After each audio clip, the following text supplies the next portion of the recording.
Sampah sumber masalah.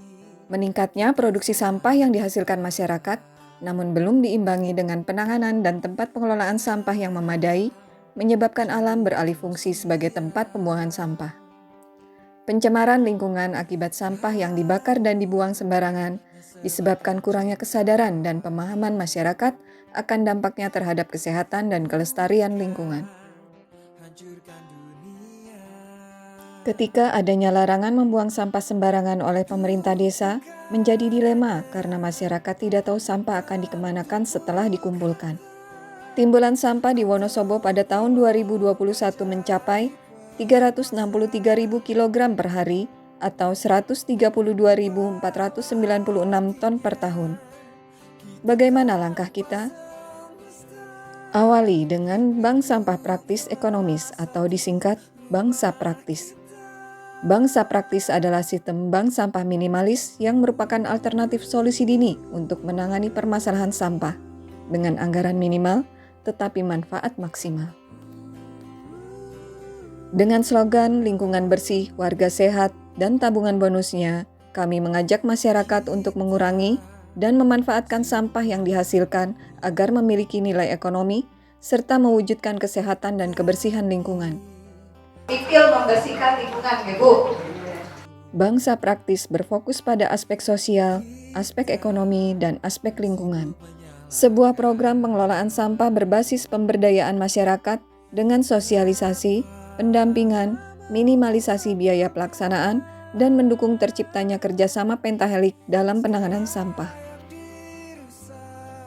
Keunggulan bank sapraktis adalah 1. Ekonomis. Bank sapraktis tidak membutuhkan sarana dan prasarana dengan anggaran yang besar, sehingga pengelolaan sampah anorganik bisa segera direalisasikan. 2. Efisien. Proses penanganan sampah anorganik menjadi lebih singkat dengan hasil optimal. 3. Praktis. Sistem pengelolaan sampah yang mudah diterapkan di mana saja seperti di rumah tangga, sekolah, perkantoran, pondok pesantren, tempat usaha, dan lainnya. 4. Efektif. Bermitra dengan pengepul yang mau mengambil sampah plastik dan kaca atau beling, sehingga masalah utama pencemaran lingkungan dapat teratasi, dan masyarakat menjadi semangat untuk mengumpulkan sampah. 5. Fleksibel. Hasil transaksi penimbangan berupa tabungan dapat diambil dalam jangka waktu sesuai kesepakatan, dan diwujudkan apa saja sesuai keinginan dan kesepakatan, seperti uang, bahan makanan pokok, peralatan gerabah, dan lain sebagainya. 6. Sustainable atau berkelanjutan. Merupakan program dasar dalam mendukung pengelolaan sampah. Ketika gedung pengelolaan sampah seperti TPST atau TPS 3R didirikan, maka proses penanganan sampah selanjutnya akan lebih mudah dan lebih cepat. Bagaimana teknis membentuk bank sapraktis? 1. Tahap sosialisasi. Diawali berkoordinasi dengan perangkat desa atau tokoh masyarakat setempat untuk melakukan pendekatan kepada masyarakat melalui penyuluhan bagaimana konsep memilah dan mengelola sampah. Pembentukan bank sapraktis dengan kesepakatan dari semua pihak dan masyarakat siap menjadi nasabah serta bersedia memilah sampah di rumah masing-masing dengan menyiapkan minimal 3 wadah. Setelah ada kesepakatan, maka dibentuklah pengurus bank sampah dan nama bank sampah untuk kemudian diterbitkan SK bank sampah oleh pemerintah desa atau kelurahan. Lalu, tentukan jadwal penimbangan dan titik-titik lokasi penimbangan bank sampah, sepakatan waktu pengambilan tabungan bank sampah, juga tentukan pengepul yang akan mengambil sampah yang telah dipilah dari warga. 2. Tahap pendampingan. Simulasi pemilahan sampah anorganik dilakukan untuk membantu masyarakat memahami proses pemilahan sampah sebelum penimbangan.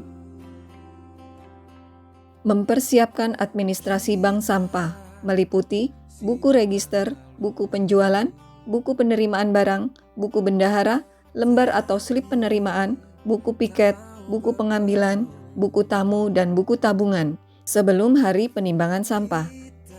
Penimbangan pertama bank sapraktis dilaksanakan sesuai kesepakatan warga untuk tanggal, lokasi penimbangan, dan pengepul yang mengambil sampahnya. Pencatatan administrasi harus benar agar kedepannya tidak menimbulkan permasalahan. Transaksi dengan pengepul sampah harus jelas, dan setelah sampah ditimbang, lalu dihitung jumlah seluruhnya, proses pembayaran oleh pengepul harus dilakukan pada hari penimbangan tersebut. Apa perbedaan bangsa praktis dengan bank sampah sebelumnya? Perbedaan bangsa praktis dengan bank sampah sebelumnya adalah pada fasilitas, lokasi penimbangan, penyimpanan sampah sebelum penjualan, pemilahan sampah sebelum penjualan, dan honor untuk membayar petugas pemilahan. Bagaimana tingkat keberhasilan bangsa praktis dalam penanganan sampah?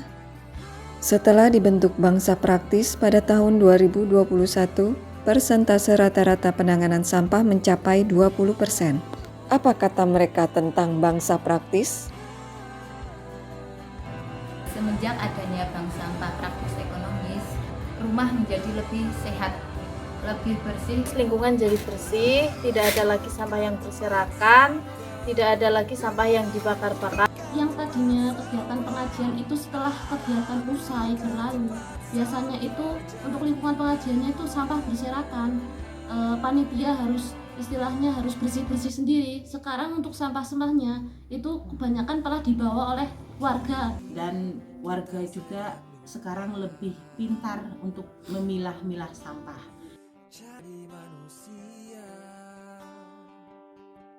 Dengan adanya bank sampah praktis ekonomi, saya sebagai pengepul rongsok atau pengepul barang bekas, saya menjadi lebih enak karena tidak perlu keliling lagi, tinggal ngambil di tiap RT atau kardus. Antusias masyarakat itu bagus supaya menjaga lingkungan tetap bersih, tetap sehat. RT RW kerjasama untuk menunjukkan bahwa bank sampah di desa kita memang sangat perlu. Kami juga berharap besar nanti pengolahan bank sampah ini yang sekarang belum ada income ke desa, nantinya kedepannya ada income ke desa, yaitu menjadi PADES desa. Alhamdulillah masyarakatnya ada satu kemajuan kaitannya dari ekonomi. Inovasi bangsa praktis, bank sampah praktis ekonomis, kaitan inovasi yang sudah berjalan, kami dari Dinas Lingkungan Hidup memperhatikan mudah untuk direplika, kemudian juga lebih efektif, dan tentunya bagaimana ada komunikasi dengan pengambil kebijakan terendah, yaitu baik desa ataupun kelurahan, tingkat RT, RW, yang utama bagaimana bisa memiliki frekuensi yang sejalan sehingga bank sampah praktis ekonomis ini bisa berjalan dan bisa mengurangi timbulan sampah yang masuk ke TPA. Bahkan di bank sampah ini untuk anorganik yang masuk bisa 0 sampah. Jadikan bumi lebih indah. Bank sampah praktis ekonomis oke.